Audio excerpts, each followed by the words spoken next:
வணக்கம் நண்பா. போக்குவரத்து துறை வேலைவாய்ப்பு செய்திகள். டிஎன்எஸ்டிசி ரெக்ரூட்மெண்ட் ரூபாய் 50,000 ஊக்கத்தொகையுடன் தொழிற்பயிற்சி ஆகஸ்ட் 15ஆம் தேதிக்குள் விண்ணப்பிக்கலாம். ஆகஸ்ட் 13 வெளியான தகவல். மாநகர் போக்குவரத்து கழகம் பேருந்து போக்குவரத்தை மேம்படுத்த ரூபாய் 50,000 ஊக்கத்தொகையுடன் வழங்கப்படும் தொழிற்பயிற்சியில் சேர ஆகஸ்ட் 15ஆம் தேதிக்குள் விண்ணப்பிக்கலாம் என மாநகர போக்குவரத்து கழகம் அழைப்பு விடுத்துள்ளது. இது தொடர்பாக மாநகர போக்குவரத்து கழகத்தின் அதிகாரப்பூர்வ எக்ஸ் தள பக்கத்தில் கூறியிருப்பதாவது: சென்னையில் பேருந்து சேவையை மேம்படுத்தும் வகையிலான திட்டங்களில் புது ஆலோசனையை வழங்கும் நிபுணர்களுக்கு தொழிற்பயிற்சி வழங்க மாநகர போக்குவரத்து கழகம் திட்டமிட்டுள்ளது.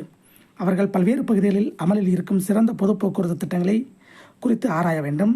அதில் உள்ள தரவுகளை ஆய்வு செய்து நமக்கு பொருத்தமானவற்றை தேர்வு செய்வதுடன் இதன் மூலம் புது திட்டங்களையும் உருவாக்க வேண்டும். இதை தொழில்நுட்ப ரீதியில் செயல்படுத்துவது குறித்து சம்பந்தப்பட்ட துறையினருடன் ஆலோசனை மேற்கொள்ள வேண்டும். இவ்வாறு ஓராண்டு காலத்துக்கு மாதம் ரூபாய் 50,000 ஊக்கத்தொகையுடன் பணியாற்றுவதன் மூலம் சென்னையின் பொது போக்குவரத்து சேவையை வடிவமைக்கும் வாய்ப்பை பயன்படுத்திக் கொள்ளலாம். இதில் சேர விரும்புவோர் நகர்ப்புற திட்டமிடல், போக்குவரத்து திட்டமிடல், போக்குவரத்து பொறியியல் அல்லது சார்ந்த துறைகளில் ஏதேனும் ஒன்றில் முதுநிலை பட்டப்படிப்பு முடித்திருக்க வேண்டும். பொது போக்குவரத்து பிரிவில் குறைந்தபட்சம் ஓராண்டு அனுபவம் பெற்றிருக்க வேண்டும்.